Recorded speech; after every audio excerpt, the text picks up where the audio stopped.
Беріп ұлантауыз, Юстиция министрлігі чет жерден келген жарандарды сөзсіз түрде биометрикалық маалымат тапшыруға милдеттендірүү сунушун беріп жатат. Мыйзам долбоордун негиздемесинде Кыргызстандын аймагында жүргөн бардык чет элдик жарандардын маалымат базасын түзүү керектиги жазылган. Учурда Кыргыз өкмөтү биометрикалык системаны мындан арада колдонуу боюнча жол картасын иштеп жатат. 2017-жылы өтө турган президенттик шайлоого карата бардык жарандар биометрикалык паспортко ээ болушат. Кененирээк кийинки материалда. Юстиция министрлиги мамлекеттик каттоо кызматы менен биргеликте чет элдик жарандардын Кыргызстандын аймагына кирүүсүндө биометрикалык каттоодон өтүүсү тууралуу мыйзам долбоорун сунушташты. Эгер долбоор кабыл алынса, анда өлкөнүн аймагында 3 айдын аралыгында калууну пландап жаткан чет элдиктер сөзсүз түрдө биометрикалык каттоодон өтүшү абзел.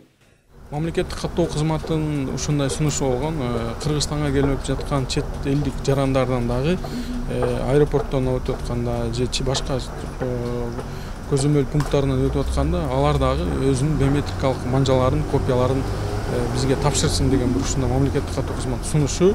Бул негизинен коопсуздук маселеси үчүн бизге керек, абдан керек. Башка мамлекеттерде, мына бүт өнүккөн өлкөлөрдө алар чет жактан жарандар балса, баары ал жерде өзүнүн биометрикалык маалыматтарын тапшырат.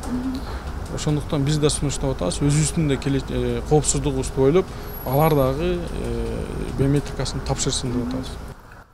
Учурда жогорудагы мыйзам долбоору коомдук кароодо, а биз болсо кыргызстандыктардын биометрикалык каттоодон өтүү иш-чарасынан кабар алдык. Эске салсак, бул мыйзам 2014-жылы эле иштелип чыккан. Анда мыйзам боюнча бардык кыргызстандыктардын жарандары тең. Каттоодон 2015-жылы өткөрүлүүчү парламенттик шайлоого чейин өтүп бүтүшү керек болчу. Бирок биометрика чогултууда көптөгөн суроолор жаралган. Айтсак, чогултулган өздүк маалыматтардын коопсуздугу жана башкалар. Ага карабастан бүгүнкү күнү кыргызстандыктардын 2,5 миллионго чукулу каттоодон өтүшкөн.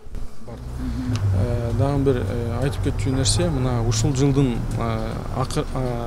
4-кварталынын аягынан баштап биз жаңы үлгүдөгү 21-кылымдын бардык талаптарына жооп бере турган, коргоо элементтери боюнча дагы, сапаты боюнча дагы жооп бере турган жаңы электрондук биометрикалык паспортко өтөбүз. Аны дагы биометрикалык каттоодон өткөн жарандарга гана бул паспорттор берилет. Ошондуктан биз дагы бир жолу суранарбыз, бул жаран каалайбы, каалабайбы, эртедир кечтир бул биометрикасын тапшырыш керек жана биометрикалык паспорт алууга даяр болуш керек.